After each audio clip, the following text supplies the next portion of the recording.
It's December 2023 when I get the news from the doctor. You're burnt out. Your body is screaming at you to stop. Today, it's 1 year later. 1 year of being sick from work, battling all the new reality and my new everyday that I have to learn how to live with. After a year of therapy and rehab and just learning how to cope. How has it been going? Am I working again? Can I still feel the burnout? What's gonna happen going forward?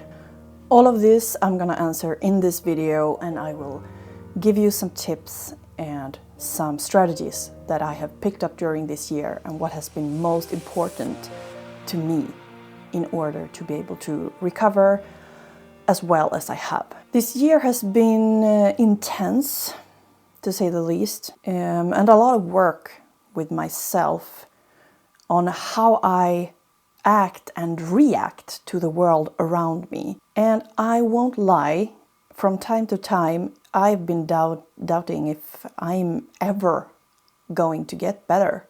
It has really felt like I'm never gonna be able to get off this couch and actually do something again. I'm gonna be unproductive and not remember anything ever again. But as I sit here now and I see these clips from a year ago, I'm just like, I wanna give myself just a hug, because I just feel like, I just want to take care of her. And I'm glad I did. I'm glad I went to the doctors. I got the help. I said yes when I was offered. And I'm so happy to say that I am back working.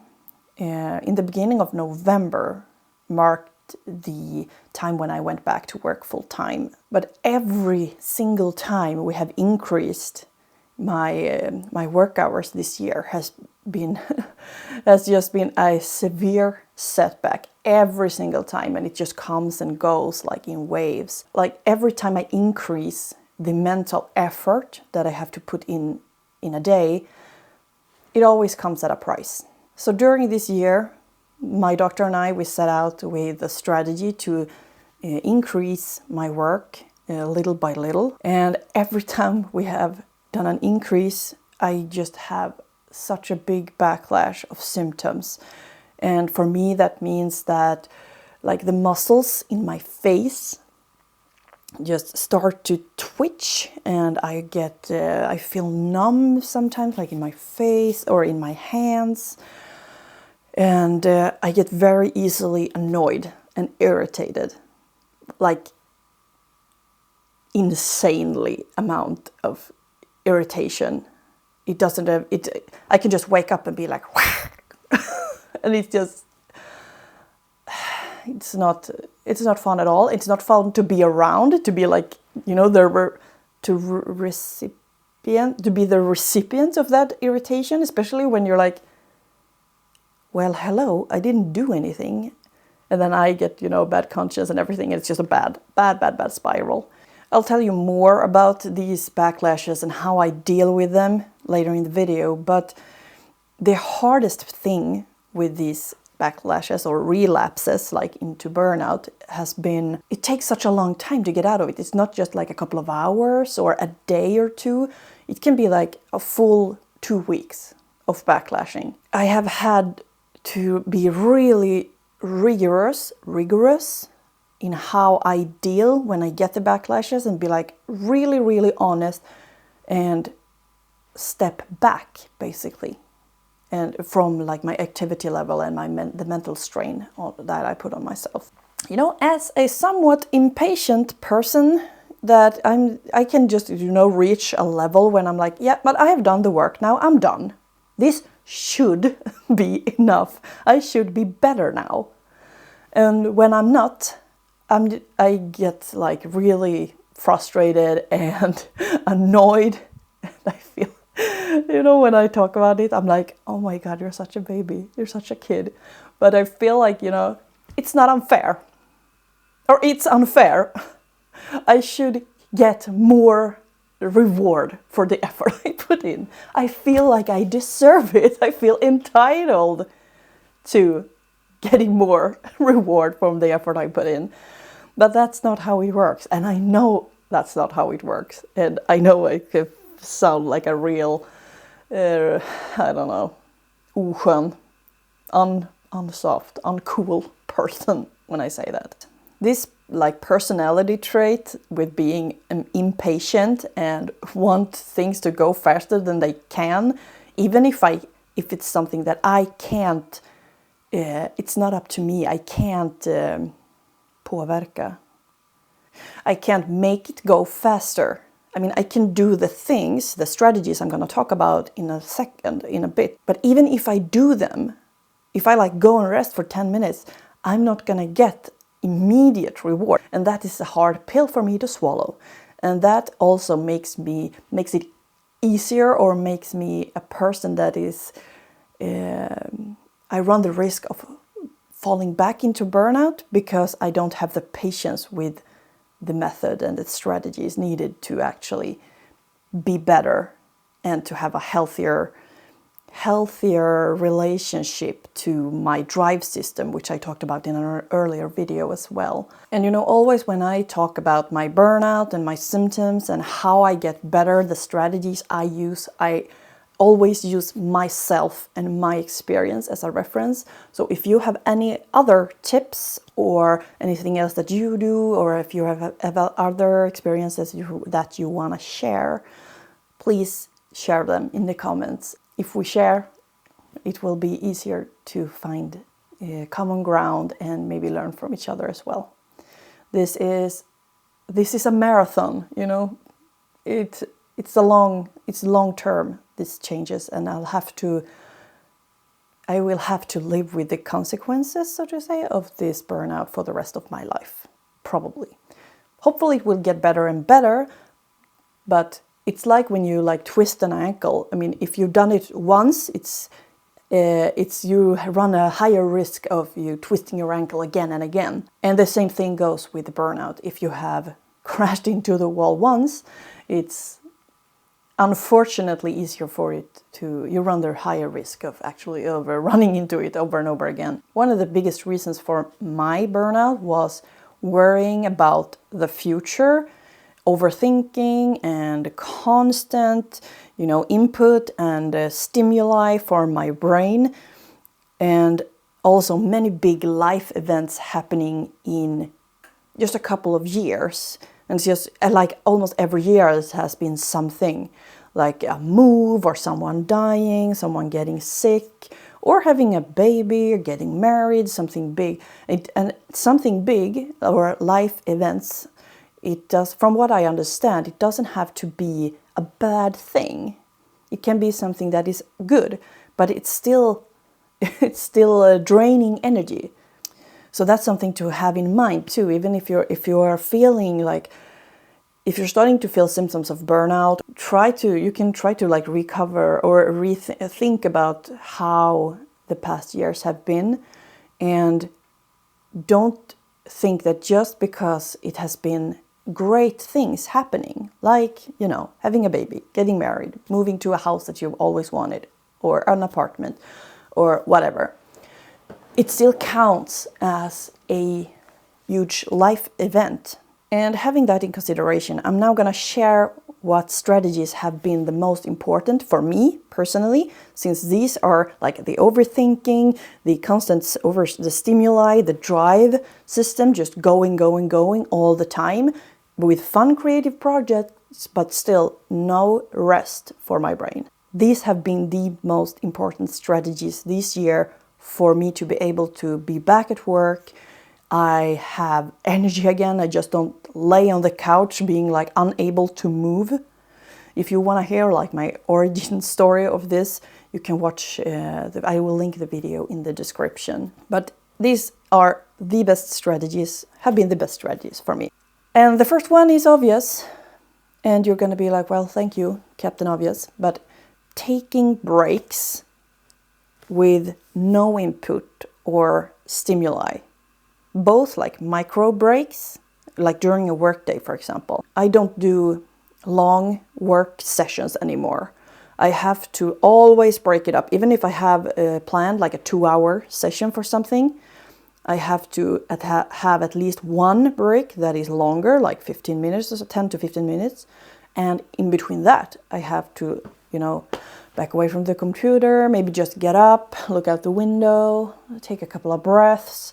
Just these micro pauses, micro breaks will help your brain to regain some of that energy and some of that focus, because that is something that I am struggling so much with right now as well. After this year, or after the burnout, I've always been a scattered brain, but I've been able to, force myself. But now I find it so extremely hard. My mind is just out of control a lot of the time, and it takes a lot of energy for me to stay focused on one thing. And during these longer breaks, like if I take a walk or anything like that, I don't, no YouTube, no listening to podcast. Music might be okay because it can give you energy and everything, but no podcast or just, I know it's so rare right these days to have like the silence or just listen to your surroundings. But that is an important part of the breaks. So I have to no, you don't listen to the podcast now, because your brain will start braining, basically. Your brain will start thinking and just going, and then you don't get the energy anyway. You're just putting it somewhere else. Remember the buckets. I will link that video too. And then of course, practicing on being here and now, being in this moment. It sounds just like so much. You have heard all of these things. I know all of these things. Yet I don't fucking do them. I'm still in the future, or you're in the past. But right now, at this moment, when I'm sitting here and talking to you guys, I'm happy. I feel energy. I love this. This is so fun. And yet I can feel my mind be like, oh yeah, but after you've done this, you have to do the thing at work, and then you have to do, you have to take the walk, and then, don't forget to exercise. And also now it's Christmas soon. You have to remember that you gotta send back that Christmas gift that was wrong. It's just like that. And I'm like, no, right now, at this moment, how am I feeling? Everything right now is fine. So just dare to linger in that feeling. Right now, it's nice. You might get stressed later, or something might happen later, but you don't know that.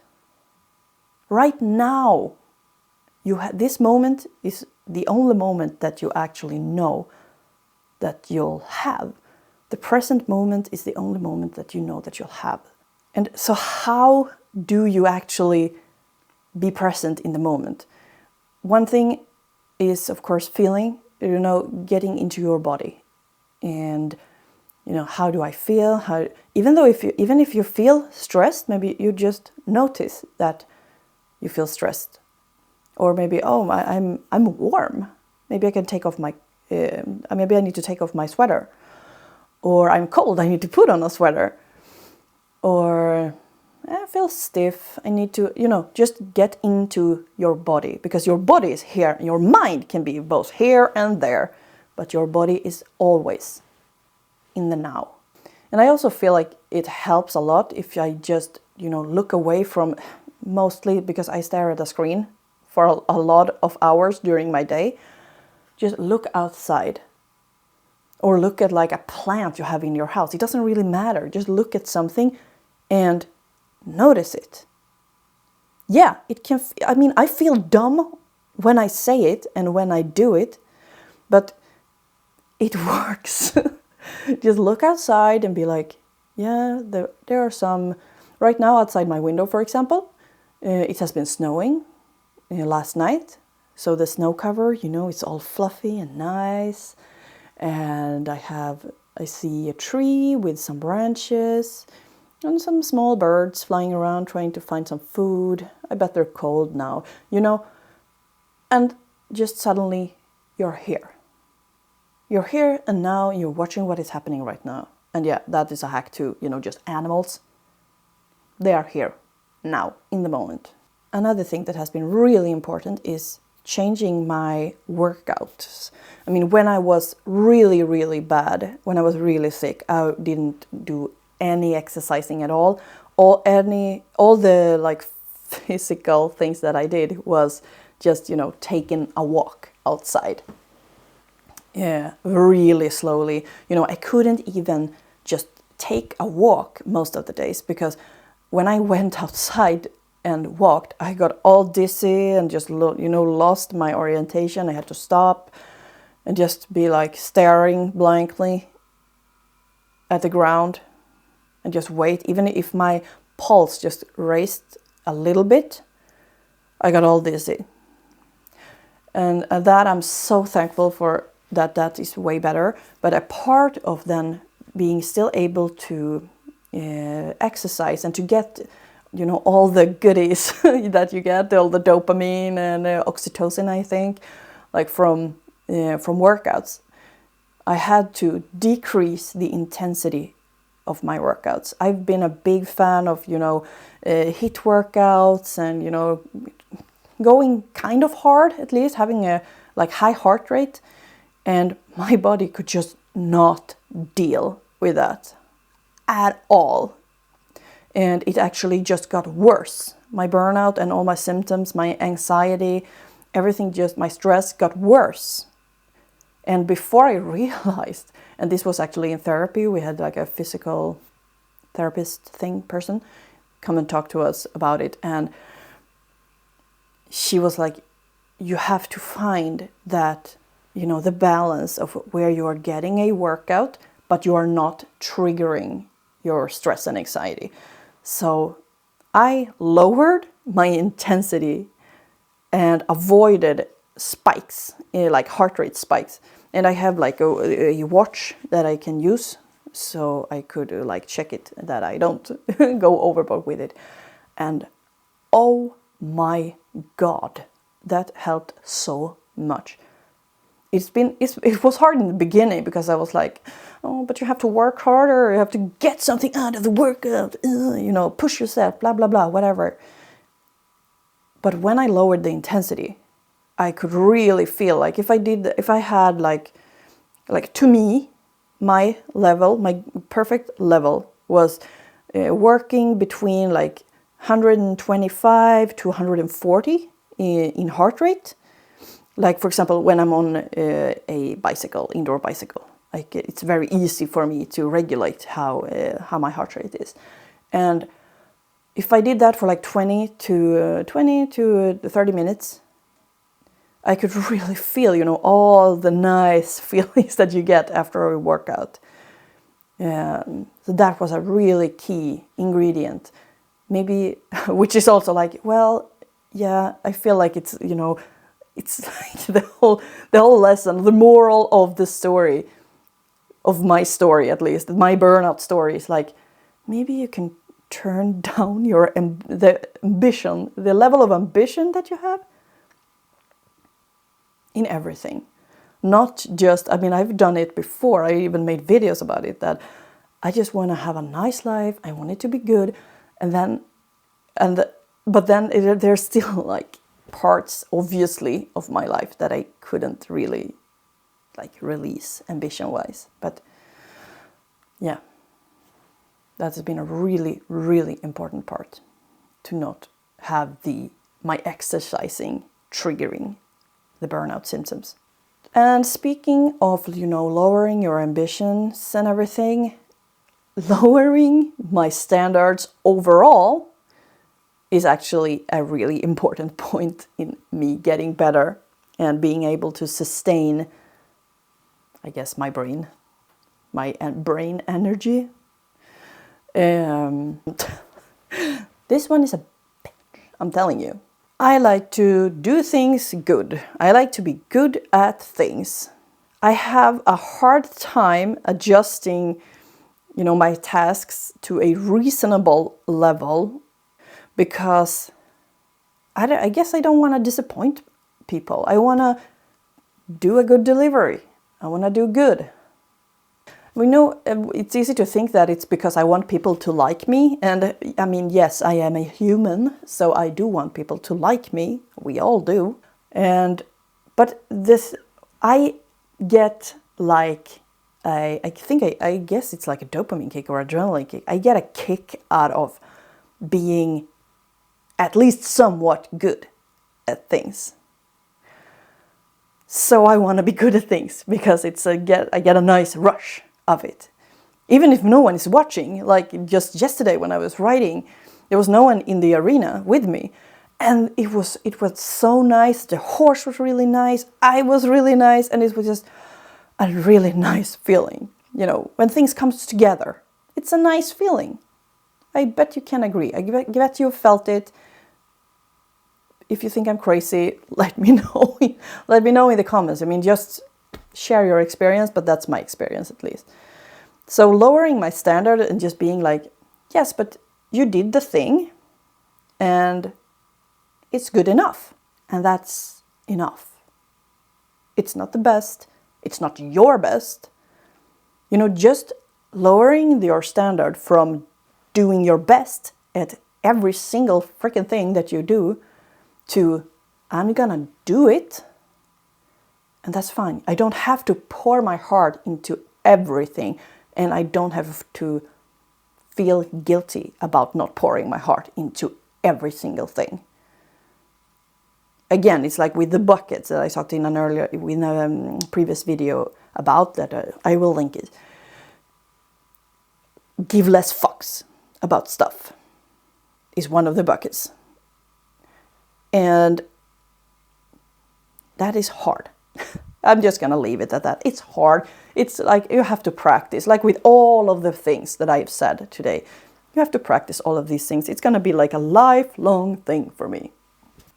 The thing with my burnout that is creeping me out the most, and that is, I mean, of course, like my energy levels and everything is affecting me on a daily basis, but the thing that is like affecting me the most and affecting people around me the most, and is just creeping me out, is that my memory is, I mean, it's so bad. I don't remember things.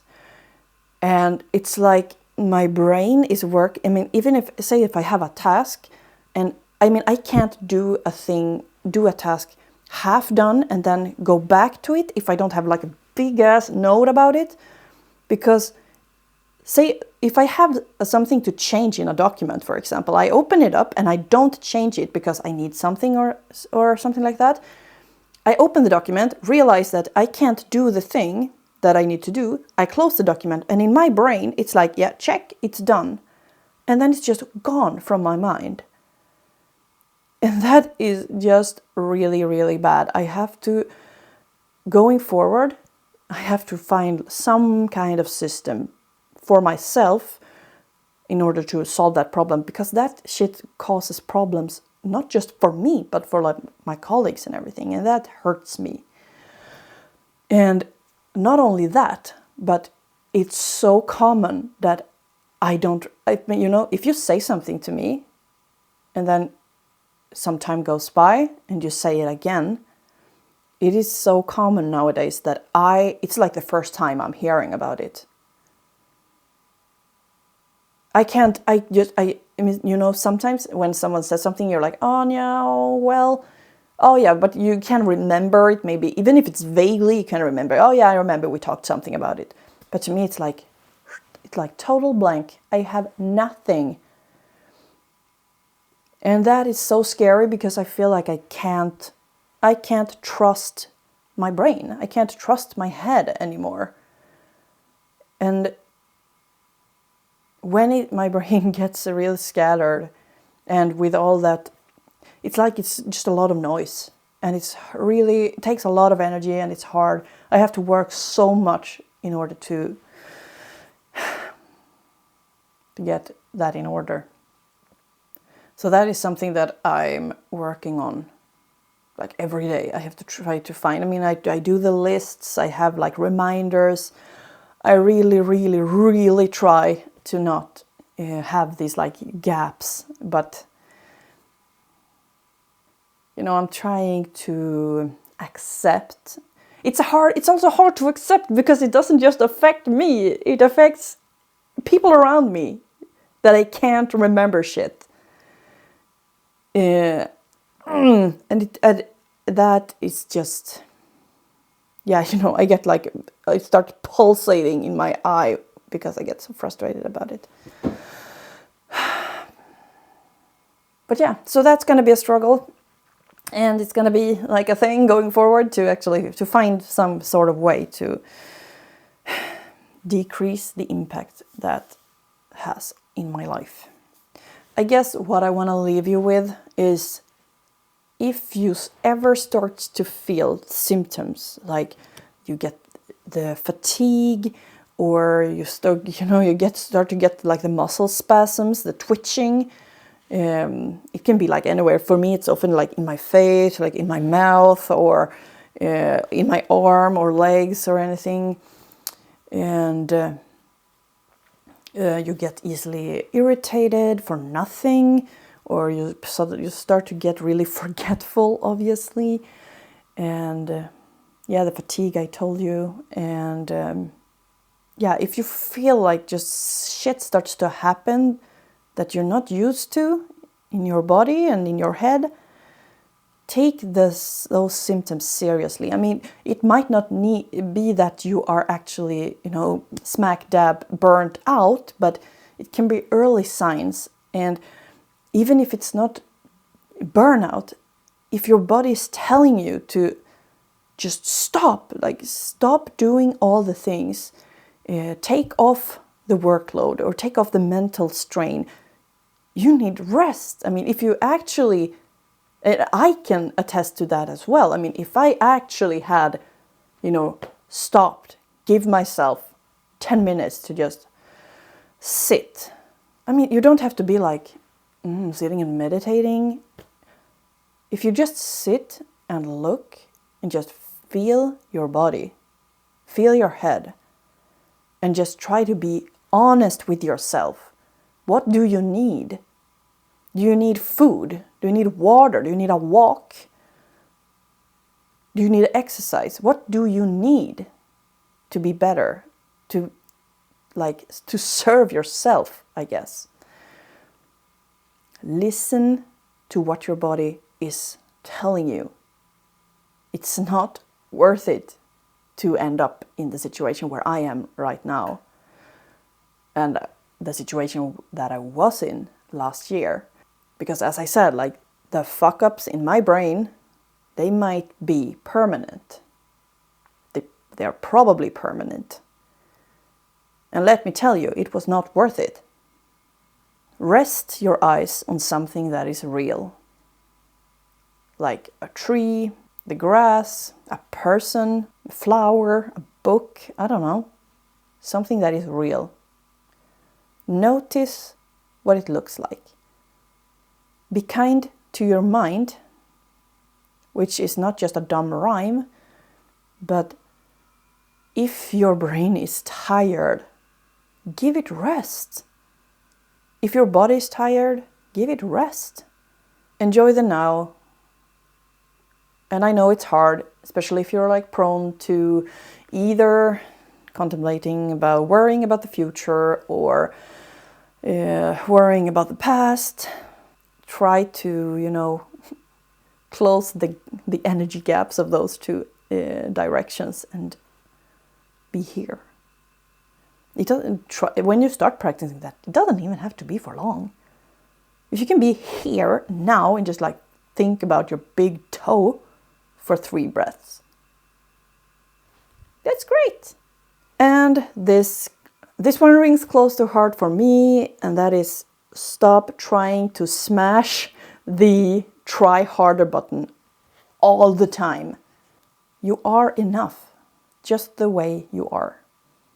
And I'm enough, just the way I am.